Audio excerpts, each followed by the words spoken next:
ข้าพเจ้าคำรามมโนสิงห์มาจากห้องเสือดอกจำปาผ้าไหมโดย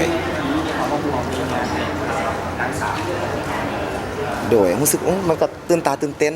ตื่นใจดีเพราะว่ามันเป็นสิ่งแบบคอลเลคชันใหม่ของข้าเจ้าเนาะถือว่าเป็นอย่างที่แบบเราตื่นตาตื่นใจที่ได้เห็นโดยสำหรับห้องเสื้อดอกจำปาเขาเป็นนี่ชีวิตก็มีเสียบที่ว่าเขาอยากมาความซัพพอร์ตทางด้านเสื้อผ้าการแต่งกายครับบรรดาสาวงามในประกวดในการประกวดในปีนี้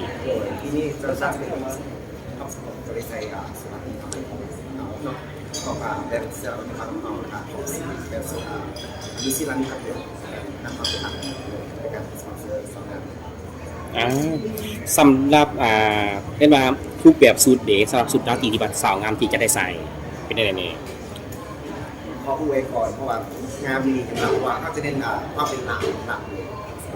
เรื่องความเป็นหลักที่นั่นมันเป็นเรื่องพาราสำหรับผลงานของเสือดอกจำปาผ้าไหมแล้วกันของเสือคำลาเนี่ยมีความพิเศษในบทที่ว่าคอลเลคชันต่อไปที่ว่าจะผลิตออกมาอาจจะเป็นชุดชั้นในเขาเป็นต่าง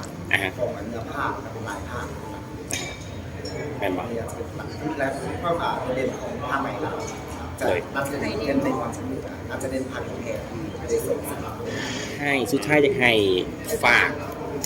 ของเสือเป็นแฟนเพื่อที่อยากมาซัพพอร์ตสนับสนุนส่วนนี้ก็ขอฝากเรื่องของบ้านเรื่องทำงานของเขาเป็นทางทีมมาจะเป็นซึ่งไหนมาที่ไหนโอเคขอบใจลาลาวโฮมอสังหาริมทรัพย์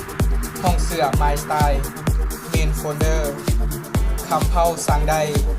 เดอะบาร์เบอร์ลาวมิสเตอร์ลาววีแค่สมสกัดเพื่อสุขภาพ